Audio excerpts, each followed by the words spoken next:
Allison kissed her boss on a cold Friday night in December. For a few weeks after that, everything looked like the start of a love story. Then a woman in a blue coat walked into the office with homemade food. That is when everything changed. Allison kissed her boss, and I was the first person she called. Not her sister, not her mom. Me, Rachel. I am the person she has called first for 15 years. Through 3 apartments, 2 breakups, 1 lost job, and a very bad haircut, she still pretends never happened. It was a Friday night in December. I was already in bed. My phone buzzed on the table next to me. I saw her name light up in the dark. When Allison calls at midnight, something has changed. I picked up on the second ring. Her voice was not what I expected. She was not crying. She was not scared. She sounded like someone who had just jumped into cold water and felt halfway down that she was not afraid. She was alive. Really, truly alive. And she needed someone to know. So she told me everything. The company had its year-end party that night, a restaurant near the office. Nice food, too much wine. People laughed a little too loud, the way people do at work parties. Allison had worked at the company for 2 years. So had Christopher. He was her boss, yes, but he was also just the person who sat 2 floors up. He sometimes came to her desk to ask about work. He always stayed 5 minutes longer than he needed to. He always remembered what she had said the week before. For 2 years, there had been something between them. Nobody said what it was. Nobody gave it a name. It just sat there, quietly, in the spaces between talks about work and coffee in the break room. That night, the party ended. People left in groups, laughing, calling taxis. Allison and Christopher walked to the parking lot at the same time. The lot was empty and yellow under the lights. You could still hear music from inside, but far away, like it was part of a different world. They talked about the party, then about a project, then about something else. The talk kept going, even when there was nothing more to say about work. And then Christopher said something. I do not know the exact words. Allison did not tell me exactly, but she said it was not about work, and she looked up at him, and she kissed him. She kissed him first. I need you to understand that, because Allison does not do things by accident. She does not fall into moments. She does not let things just happen to her. She decided. She chose. That is important. I asked her how he reacted. She was quiet for a second. Then she said, I'll tell you more later. That was all I got that night. But it did not matter yet, because the way she sounded on the phone was not the sound of someone making a mistake. It was the sound of someone who had been very careful for a very long time and just, for one moment, stopped. Allison's last relationship ended 4 years ago. His name was Daniel. He was kind, calm, a little boring, and completely wrong for her. When they broke up, she was sad for a month and then quietly happy it was over. After that, she put all her energy into work. She got a better job title. She moved to a better apartment. She was fine. She was always fine, but fine is not the same as alive. Standing in that parking lot, under yellow lights, she kissed someone, and she called me, and her voice reminded me of who she was before she learned to be so careful. I lay in the dark after we hung up, and thought about that empty parking lot. Beautiful, she said. Quiet and strange and beautiful, like a glass bubble. The kind of thing that exists only for a moment, only because nothing is around to break it. I told myself not to worry yet. I told myself that for about a week. The weeks after the kiss were quiet on the outside. No big news. No sudden change at the office. Just small things that only I could see, because Allison told me everything as it happened, like a live message I did not ask for, but could not stop reading. Christopher sent her texts late at night. Things like, "Still at the office, thinking about you." Short messages. Not big or dramatic, just a sign that said, "I think about you more than I want to say." Allison stopped eating lunch at her desk. Before, she ate at her desk every single day. Same salad, same music, 40 minutes, back to work. Now she was gone for 45 minutes and came back with brighter eyes and a coffee she did not really need. At the office, they were professional, completely professional. She said it was almost impressive how normal everything looked from the outside. But when she described the meetings, I noticed things. The way Christopher looked at her through the glass wall of the meeting room. The way she always knew exactly where he was without looking for him. She told me everything, every detail, not to show off. Allison does not show off. She told me because I was the only person she could really talk to. Her sister would panic. Her mom would give a speech. I would just listen. One Saturday, she showed me a text from him. Just 4 words. I do not remember what they were now. Something small, something not very special.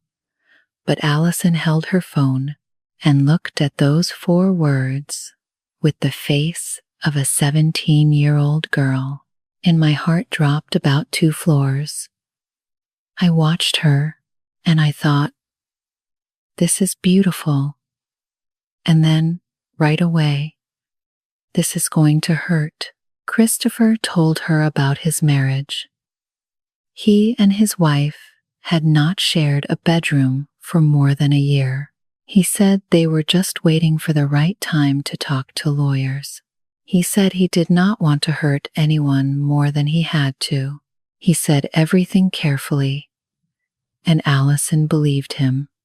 I asked her one question, just one. Did he give you a date? She stirred her coffee. We were at a cafe near her apartment. She always drinks her coffee black, no sugar, and she never stirs it. That afternoon she stirred it 3 times, slowly, looking at the table. She did not answer my question. I watched her face. I watched her phone, face down on the table between us. Every time it buzzed, she turned it over fast, read it, and her whole face relaxed for just 1 second. 1 second of peace. I thought, that 1 second is costing her something. I did not know exactly what yet, but I could feel it. She was happier than she had been in years. She rewrote a work plan, and Christopher said it was the best work she had ever done. She slept better. She laughed more easily. She started wearing the blue earrings she used to wear before Daniel, before the careful years. I was happy for her.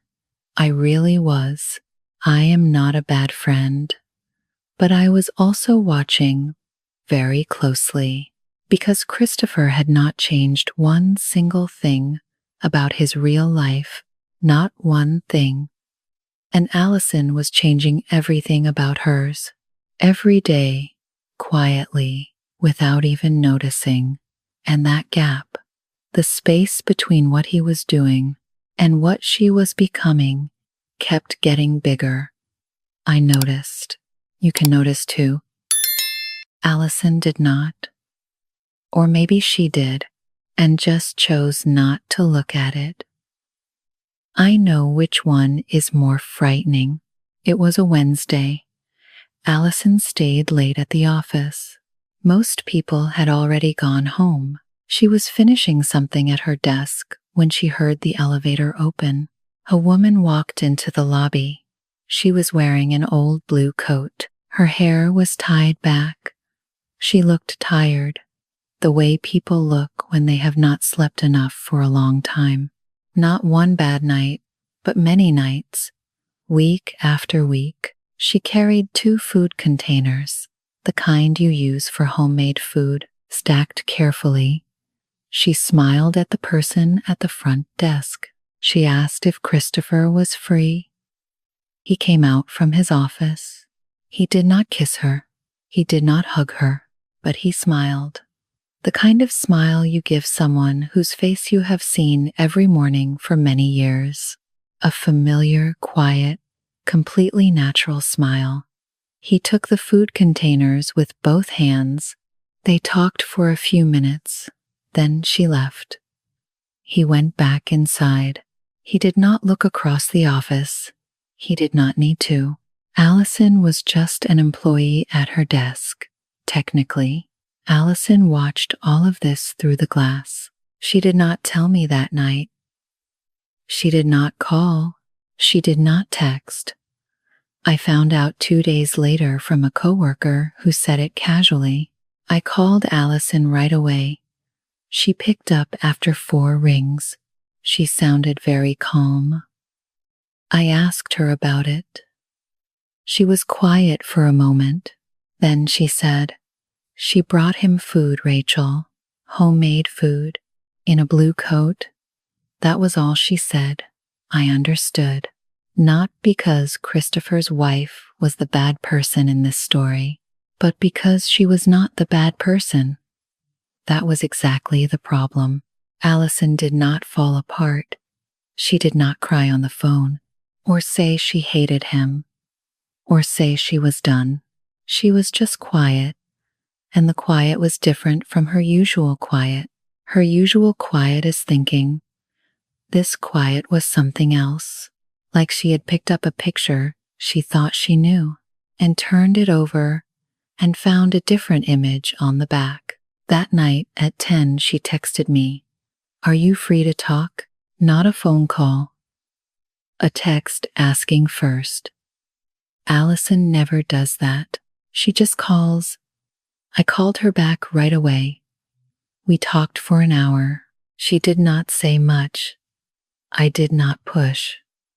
We talked about small things, and I just stayed on the line.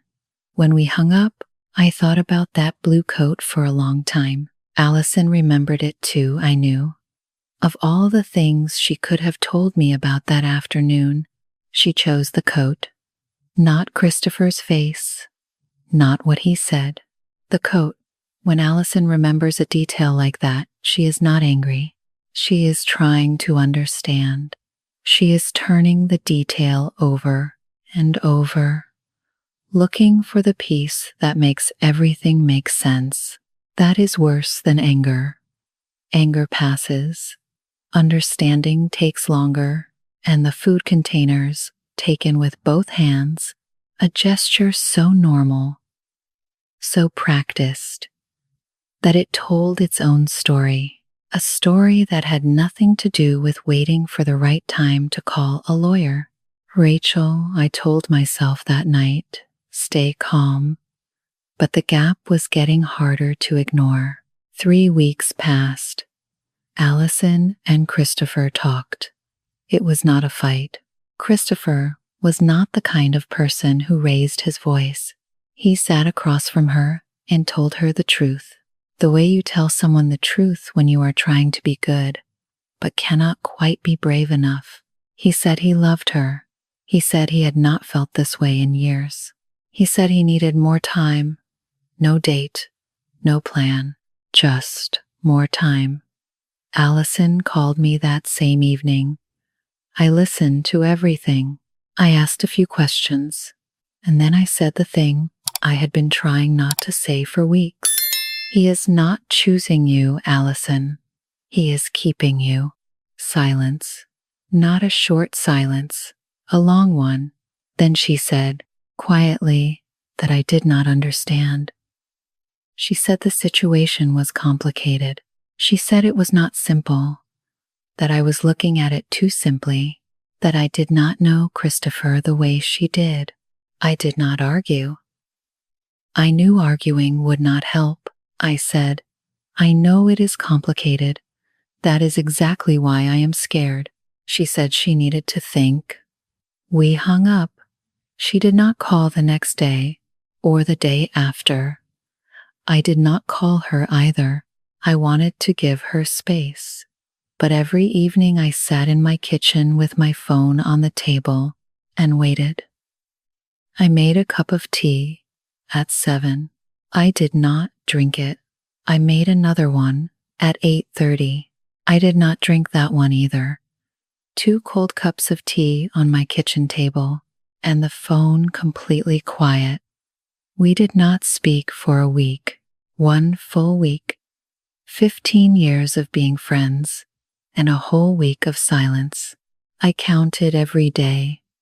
I know that sounds dramatic. I do not care. During that week, I kept thinking about what Christopher had said. I need more time. The first time Allison told me those words, they sounded like love. A man asking her to be patient because what he felt was real and big and hard. I understood that. I did. But the second time I said those words to myself, alone in my kitchen, they sounded different. They sounded like a door left open, not because he was coming through it, but because closing it completely would cost him something he did not want to pay. I want to be fair to Christopher. I did not know him well. Maybe he was really trying. Maybe everything was as hard and complicated as Allison said. I cannot see inside his head, but I could see Allison, and I could see what the waiting was doing to her. Not the bright, alive, blue earrings Allison of 6 weeks before. Something quieter, someone carrying something heavy and trying not to show it. That week without talking to her was the hardest week in our whole friendship. Not because we were fighting. We were not really fighting. We both just needed the other person to understand something, and neither of us could find the right words yet. I missed her. That sounds small, but I mean it in a big way. They met for dinner on a Thursday night, not at a nice restaurant, not somewhere romantic. A small place they both knew near her office, with wooden tables and menus written on a board above the kitchen. The kind of place that does not belong in any love story, which, I think, is exactly why she chose it. She told me about it the next morning. I listened without saying much. I let her talk. They ate dinner.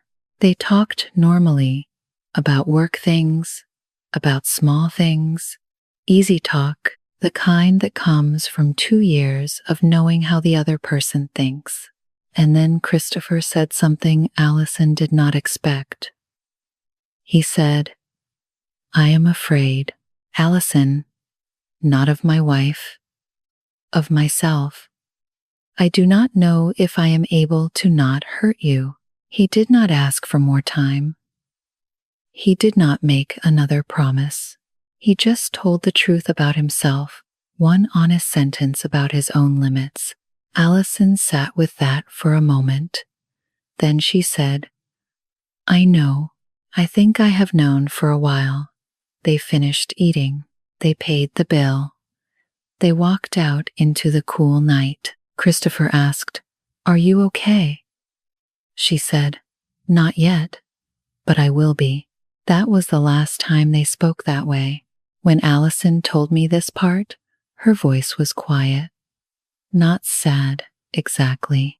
more like the voice of someone who has been carrying a heavy bag for a long time and just put it down. Not happy to put it down, just tired and a little lighter. I did not say much. There was not much to say. I want to be honest. I am still not sure what Christopher chose that night. Maybe he was finally being real with her. Maybe he was, one more time, letting someone else make the decision so he did not have to. I do not know. Allison does not know either. And I think we have both made peace with not knowing. What I do know is what Allison did.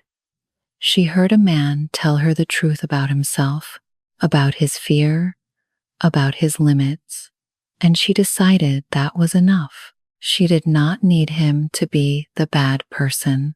She did not need a clean ending with someone to blame. She just needed the truth. And when she finally got it, she used it. She walked home that night instead of calling a taxi. I know this because at 10 p.m., my phone buzzed. Walking home, it is nice out. That was the whole message. I read it and, honestly, I cried. Not sad crying, the other kind. The kind where you are relieved and tired and proud all at the same time. And you do not have a better word for it. She was okay. She was going to be okay. I turned off my kitchen light and went to bed. 2 months later, Allison left her job, not in anger. She did not leave with a big scene or a long email. She wrote a proper notice, passed everything on, and helped train the person who took her work. She was clean and professional about it. She said she was ready for something new, which was true, but also she was ready to not see Christopher in the elevator every morning. That was also true, and she was honest enough to say it. Christopher did not try to stop her, not personally. She would not have wanted him to. On a Saturday morning in February, we sat at our usual coffee shop, the table by the window. Morning light comes in sideways, the way it does in winter when the sun is still low.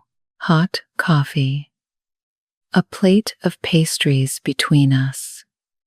We had been sitting at that table for 15 years.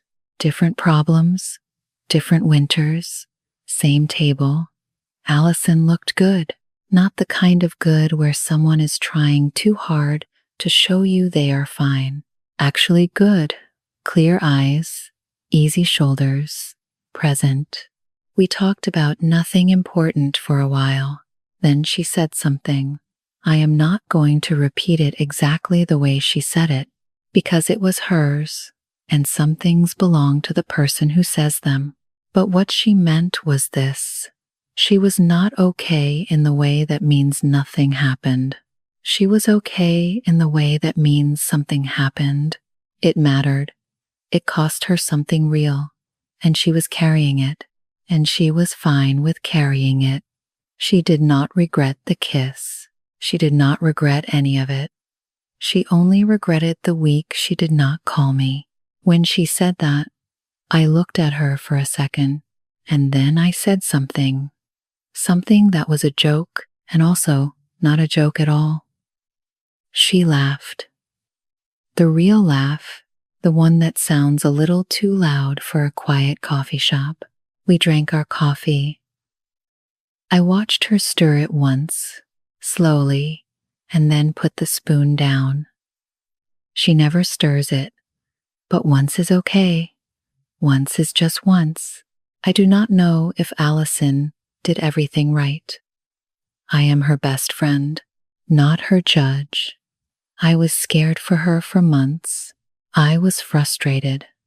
I said the hard thing, and she did not want to hear it, and we lost a week. I would say it again. I would lose the week again if I had to.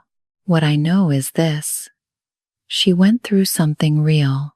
She felt something real. She risked something real.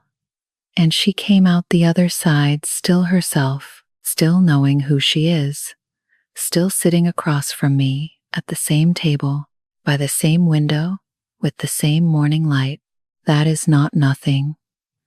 That is actually everything. We stayed at that coffee shop for almost 2 hours. We did not talk about Christopher the whole time. That surprised me a little, and then it did not. He was not the point anymore. He had not been the point for a while, maybe. The point was always Allison. The point was always what she chose to do with herself. We talked about her new job search. She had 2 interviews planned, both at smaller companies, both doing work she actually cared about. She talked about one of them, with her hands moving, which she only does when she is really interested in something. I watched her hands and thought, yes, okay, she is going to be fine. We talked about her apartment. She had moved the furniture around while she was not working. She moved her desk to face the window instead of the wall. Small changes, but she said it the way people say things that matter more than they sound. At one point, she looked out the window and said, I think I spent a lot of years making myself smaller, so nothing could go wrong. I did not say anything. I just waited. She said, and then something went wrong anyway. She was not bitter when she said it. That is the thing I want to be clear about. She was not trying to sound wise either, the way people sometimes do after a hard time, trying to say something worth repeating. She was just saying what she had noticed, quietly, like someone reading a line in a book and saying, yes, that is true. I thought about Allison 4 years ago, before Daniel ended, before the careful years. She used to call me from the street in the middle of the afternoon just to tell me something funny she saw. A dog in a hat, a man eating a whole long bread while riding a bicycle. Small, silly things that made her happy. Somewhere along the way those calls stopped. I had not known how much I missed them until right then, sitting across from her, watching her hands move while she talked about a job interview. She was coming back. Not to who she was before. That is not how it works. But to something that had the best parts of before, and also everything she had learned since. I am not saying the kiss was worth it. I am not saying any of this was a good idea. If she asked me tomorrow, as her friend, whether she should get close to a married man at her workplace, I would say no. Clearly and directly no. But she did not ask me tomorrow. She asked herself one December night in an empty parking lot under yellow lights, and she answered, I used to think that was careless. Now I think it was just human. And sometimes being human means making the choice that good thinking would talk you out of, and then living with what that choice teaches you. Allison paid for both coffees, which she does when she is feeling generous, and also when she is trying to say thank you without saying thank you. I let her. I ate the last pastry.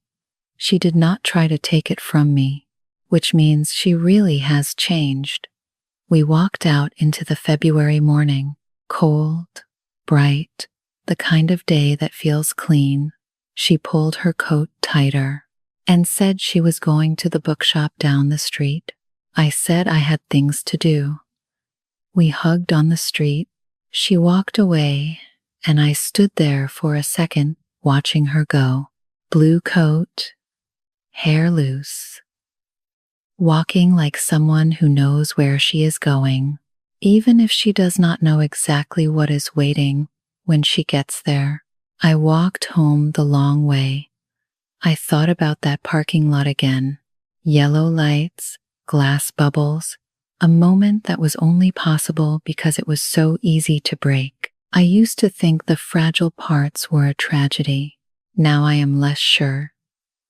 Maybe some moments are only beautiful because they cannot last. Maybe that is not a failure.